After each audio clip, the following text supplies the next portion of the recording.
말씀의 소리, 기도의 소리, 찬양의 소리로 하나 되는 소리하나교회 주일 예배를 하나님께 드리도록 하겠습니다. 먼저 사도신경으로 우리들의 신앙을 고백하겠습니다. 나는 전능하신 아버지 하나님 전지의 창조주를 믿습니다. 나는 그의 유일하신 아들 우리 주 예수 그리스도를 믿습니다. 그는 성령으로 잉태되어 동정녀 마리아에게서 나시고 본디오 빌라도에게 고난을 받아 십자가에 못 박혀 죽으시고 장사된 지 사흘 만에 죽은 자 가운데서 다시 살아나셨으며 하늘에 오르시어 전능하신 아버지 하나님 우편에 앉아 계시다가 거기로부터 살아있는 자와 죽은 자를 심판하러 오십니다.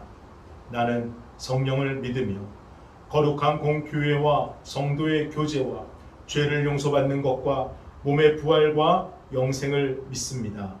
아멘. 찬송가 312장 너 하나님께 이끌리어 우리 함께 찬양하겠습니다.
오늘 함께 보실 하나님의 귀하고 복된 말씀은 고린도 후서 3장 17절 한절의 말씀입니다.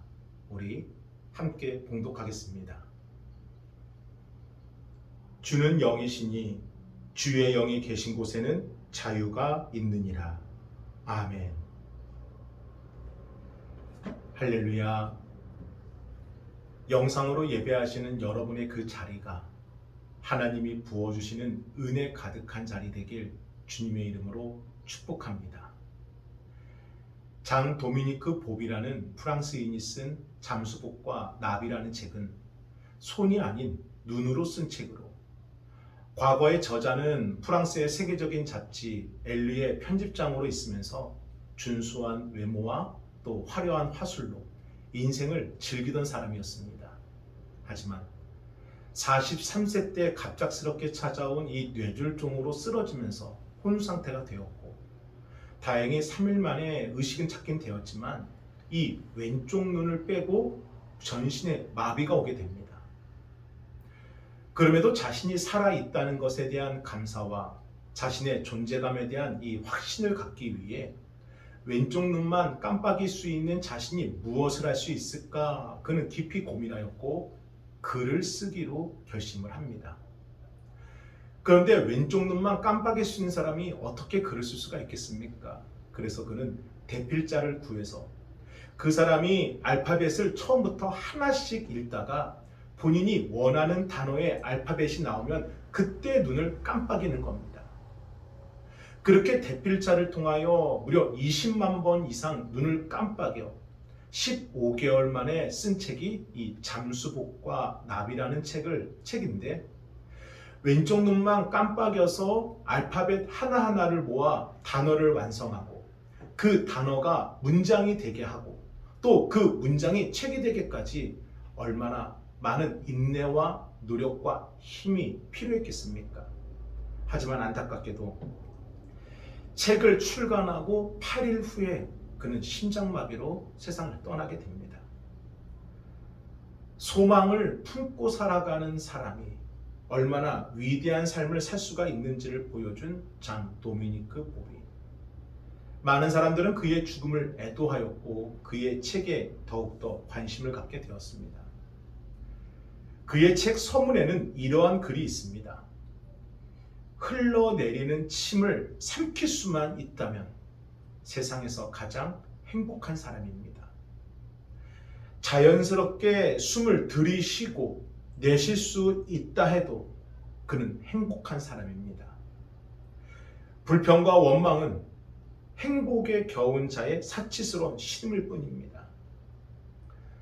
그러면서 그는 끝내 자신의 사랑하는 아들들을 직접 안아주지 못한 이 안타까움을 토로하며 지금의 삶과 내일에 대한 소망을 갖고 사는 것이 얼마나 감사한 자유인지를 책에서 말해주고 있습니다.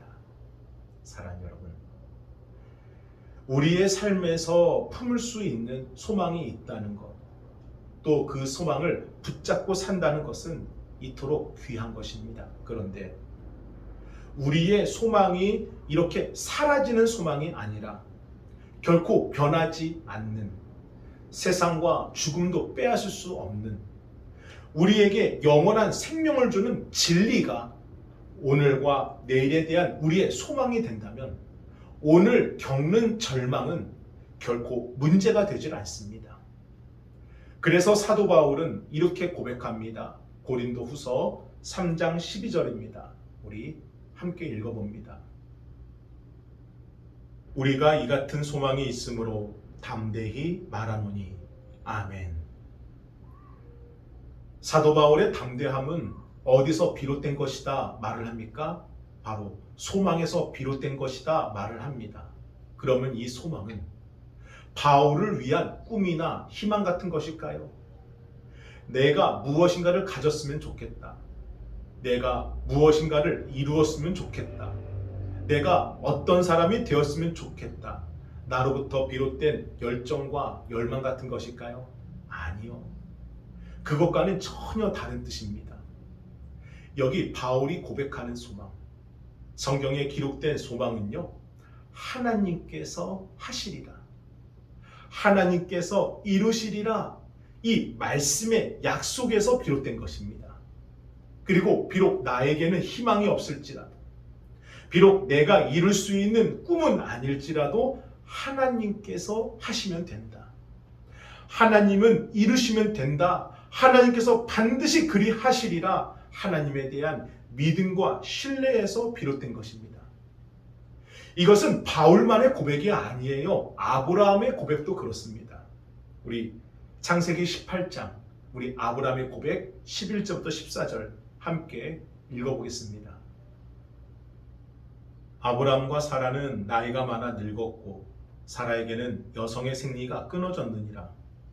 사라가 속으로 웃고 이르되 내가 노쇠하였고 내 주인도 늙었으니 내게 무슨 즐거움이 있으리요. 여호와께서 아브라함에게 이르시되 사라가 왜 웃으며 이르기를 내가 늙었거늘 어떻게 아들을 낳으려 하느냐. 여호와께 능하지 못할 일이 있겠느냐. 기한이 이를 때에 내가 내게로 돌아오르니 사라에게 아들이 있으리라. 아멘. 아브라함에게는 결코 이룰 수 없는 꿈이지요. 100세가 된 노인에게 무슨 자녀에 대한 꿈이 있겠습니까? 사라도 마찬가지 아니겠습니까? 경수가 끊어진 90세 된 여인의 몸으로 어찌 아이를 가질 수가 있겠어요? 자녀를 갖는다는 것은 두 사람에게는 있을 수 없는 일입니다. 그런데 하나님께서 14절에 뭐라고 말씀하십니까? 여호와께 능하지 못할 일이 있겠느냐? 아브라함과 사라가 아닌 하나님이 하시면 된다는 것입니다. 아브라함과 사라에게는 능력도 희망도 꿈도 없어도 하나님은 하실 수 있다는 것입니다. 그런데 여기서 중요한 것은 앞서 아브라함은 하나님의 이 약속의 말씀을 믿고 있었다는 것입니다. 창세기 15장 4절과 6절 함께 읽어보겠습니다. 여호와의 말씀이 그에게 임하여 이르시되 그 사람이 내 상속자가 아니라 내 몸에서 날 자가 내 상속자가 되리라 하시고 그를 이끌고 밖으로 나가 이르시되 하늘을 우러러 무뼈를 셀 수 있나 보라. 또 그에게 이르시되 내 자손이 이와 같으리라. 아브라함이 여호와를 믿으니 여호와께서 이를 그의 의로 여기시고 아멘. 사랑하는 여러분, 말씀대로 이루어지리라 말씀을 붙잡는 것이 소망입니다. 그러면 우리는 왜 말씀을 붙잡아야 됩니까? 말씀이 하나님의 약속이기 때문이에요. 그래서 단 한 가지의 말씀이라도 우리가 붙잡았다면, 주신 그 말씀의 언약을 우리가 진실로 믿는다면 그건 반드시 이루어질 것이다라는 믿음에서 우리의 소망이 시작되는 것입니다. 그래서 바울은 말씀을 붙잡은 거예요. 비록 자신은 약하지만, 자신은 작고, 자신은 무력하고 보잘것없지만 하나님이 주신 그 말씀을 믿음으로 붙잡았기에 바울에게는 그럼에도 소망이 시작된 것입니다. 에베소서 3장 8절 그의 고백을 읽어보겠습니다. 모든 성도 중에 지극히 작은 자보다 더 작은 나에게 이 은혜를 주신 것은 측량할 수 없는 그리스도의 풍성함을 이방인에게 전하게 하시고 아멘. 이처럼 저와 여러분도 말씀에서 소망을 찾아야 됩니다. 말씀이 소망의 이유가 되어야 됩니다. 그러면 그렇게 되기 위해 우리에게 필요한 것은 무엇일까요? 주신 이 말씀으로 소망을 품고 그 소망으로 담대하게 선포하는 신앙이 되기 위해 우리에게 필요한 것은 무엇일까요? 바로 결단입니다. 고린도후서 3장 13절을 함께 읽어보겠습니다. 우리는 모세가 이스라엘 자손들에게 장차 없어질 것의 결국을 주목하지 못하게 하려고 수건을 그 얼굴에 쓴 것 같이 아니하노라. 아멘. 출애굽기 34장을 보면은요, 모세가 시내산에서 하나님을 만나고 내려올 때 그의 얼굴에서 광채가 빛났다라고 기록을 하는데, 여기서 광채란 하나님의 영광을 말하는 것으로 모세에게 임하여진 하나님의 영광이 모세의 얼굴에서 광채가 빛나는 모습으로 드러난 것입니다. 그런데 이스라엘 백성들이 모세의 빛나는 광채를 보고 두려워하는 거예요. 지금까지 경험하지 못한 하나님의 영광 앞에서 그들은 경외감을 갖고 모세를 바라보는 겁니다. 이에 모세는 아론과 백성 중에서 어른들만 따로 불러 먼저 하나님의 말씀을 전하고 회막을 나올 때 이 수건으로 자신의 빛나는 얼굴을 가리게 됩니다. 왜냐하면 지금은 빛나고 있지만 조금만 시간이 지나면 그 빛은 사라질 것이기 때문입니다.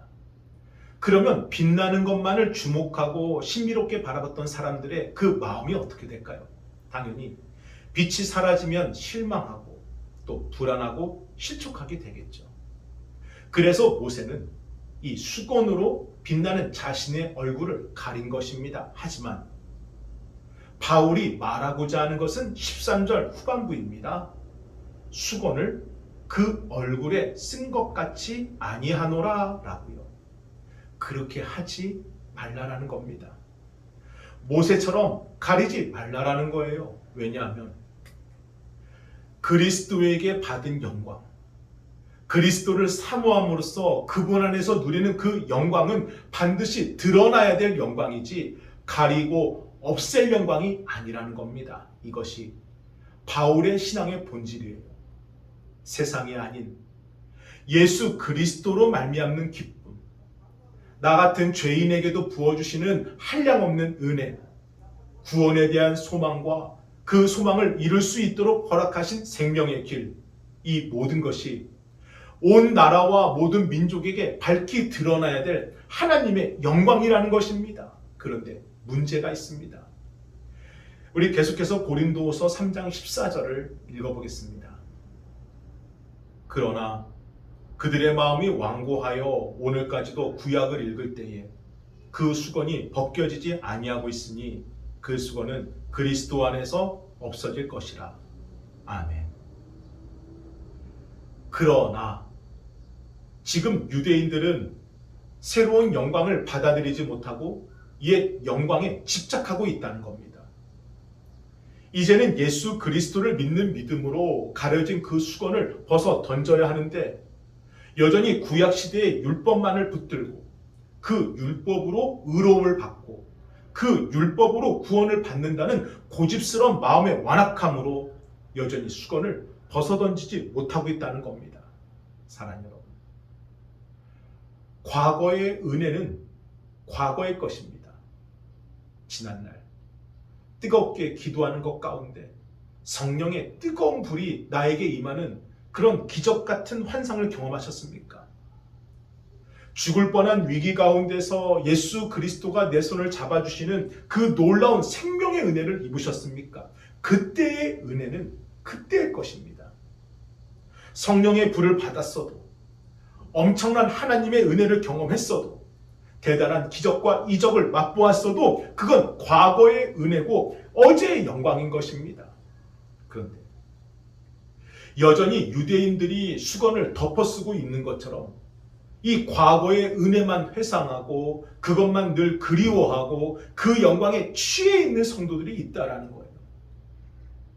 지난날 그때의 감격이 너무 커서 그 감격에 매여 과거의 신앙을 늘 들추고 거기에만 머물러 있는 신앙인이 있다는 것입니다. 사랑하는 여러분, 하나님은요, 오늘 우리가 알고 있는 하나님보다, 오늘 우리가 믿고 있는 하나님보다, 오늘 우리가 만난 하나님보다 더 크신 하나님을, 더 위대하신 하나님을, 더 놀라우신 하나님을 믿고 만나기를 고백하고 바라십니다. 그래서 야베스의 기도가 응답받은 것입니다. 우리 역대상 4장 10절 말씀을 천천히 한번 읽어보겠습니다. 야베스가 이스라엘 하나님께 아뢰어 이르되 주께서 내게 복을 주시려거든 나의 지역을 넓히시고 주의 손으로 나를 도우사 나로 환난을 벗어나 내게 근심이 없게 하옵소서 하였더니 하나님이 그가 구하는 것을 허락하셨더라. 아멘. 우리가 붙잡은 것만큼 하나님께서 우리를 붙들어 주시는 겁니다.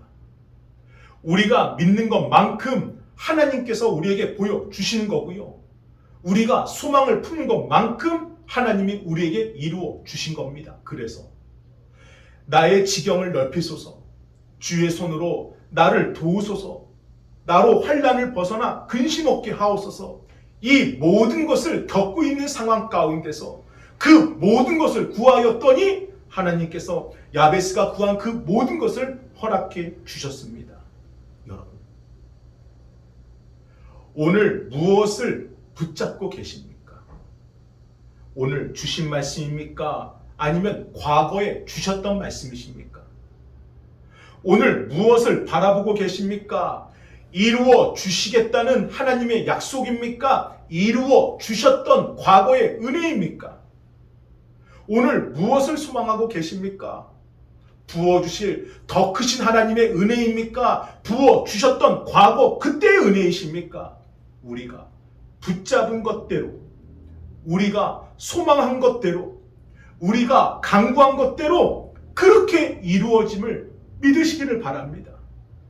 그래서 바울은 자유함을 얻었습니다.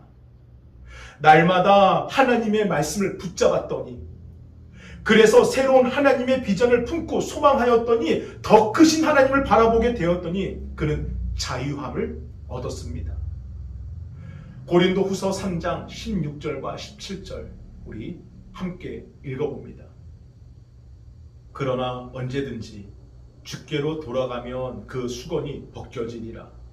주는 영이시니 주의 영이 계신 곳에는 자유가 있느니라. 아멘. 하나님은 영이십니다. 그래서 하나님의 영, 성령이 거하는 곳에 무엇이 있다는 것입니까? 자유가 있다는 것입니다. 그러면 우리가 정말 그리스도인이라면, 우리가 날마다 믿음을 가지고 걸어가는 사람들이라면, 그래서 우리에게 임하여지는 이 자유함이 있다라면 우리는 무엇으로부터 이 자유해지는 것일까요? 바로 죄로부터 자유해지는 것입니다. 죄에 매였던 그 사슬에서 풀려나는 자유함, 그 죄에 다시는 매이지 않을 수 있는 자유함, 그러니 더 이상 죄책감에 시달리지 않을 수 있는 자유함. 그래서 바울도요, 이 자유함을 얻기 전까지는 자신의 꿈에 매여 있었습니다. 자신만이 믿고 있는 신학 사상의 꿈에 매여 있었고, 그래서 사람들에게 인정받으려고 아둥바둥하는 그 꿈에 매여 있었습니다. 그런데 하나님의 꿈을 통해 말씀을 붙잡았더니 주의 영이 계신 곳에 자유가 있다는 것을 드디어 맛보게 된 것입니다. 우리도 그렇습니다. 주 안에서 자유함을 얻으면 더 이상 이 땅에서 나의 것에 매이지 않게 되는 겁니다. 왜요?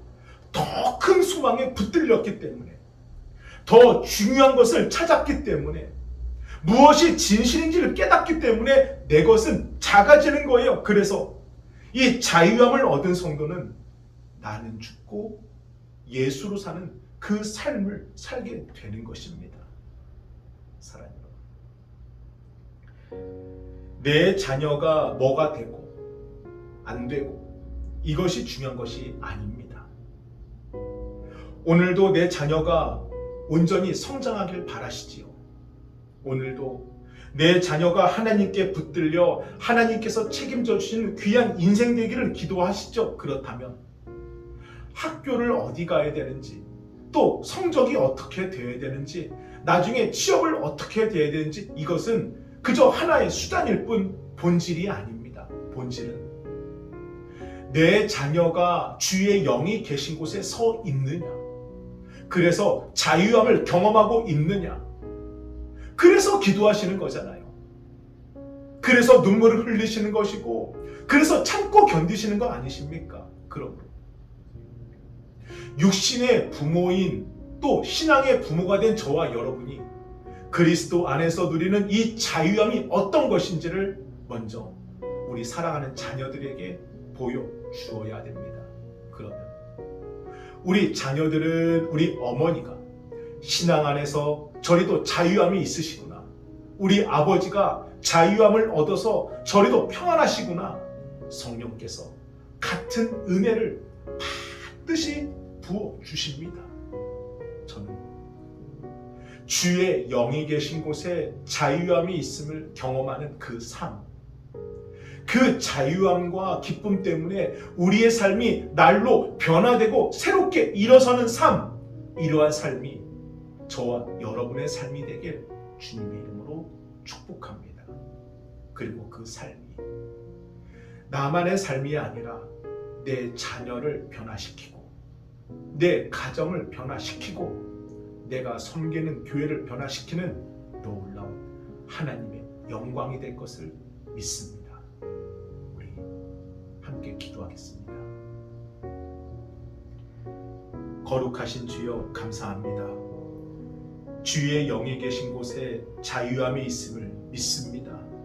오늘 영상을 통해 예배하시는 우리 성도들이 있는 그 자리에 성령께서 임하여 주사 그 자리에서 자유함을 경험하는 놀라운 은혜를 임하게 하여 주시고, 우리가 어디에 있든 성령이 계신 곳에 자유함이 있느니라 이 말씀을 붙들고 성령의 동행하심과 성령의 임재를 항상 구하는 저와 우리 귀한 성도들에게 축복하여 주옵소서.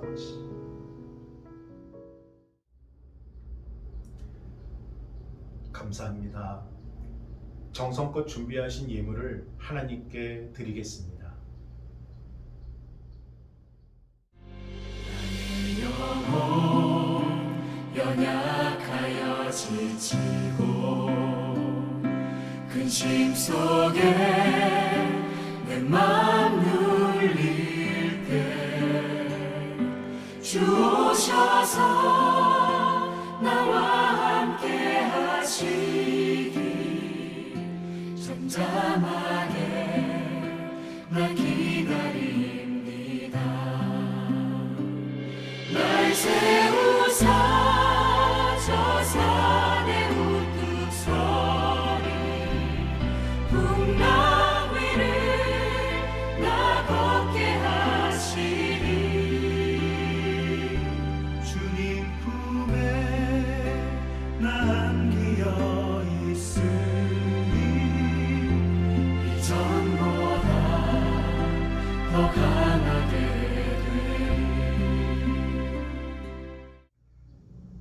축도로 예배를 마치겠습니다. 이제는 우리 주 예수 그리스도의 은혜와 하나님의 그 크신 사랑하심과 성령님의 감화감동 역사하심이 예배를 통하여 하나님의 말씀을 붙들고 붙든 말씀이 소망이 되어 살아가는 우리 성도들 위해 이제로부터 영원토록 함께 하시길 간절히 축원하옵나이다. 아멘.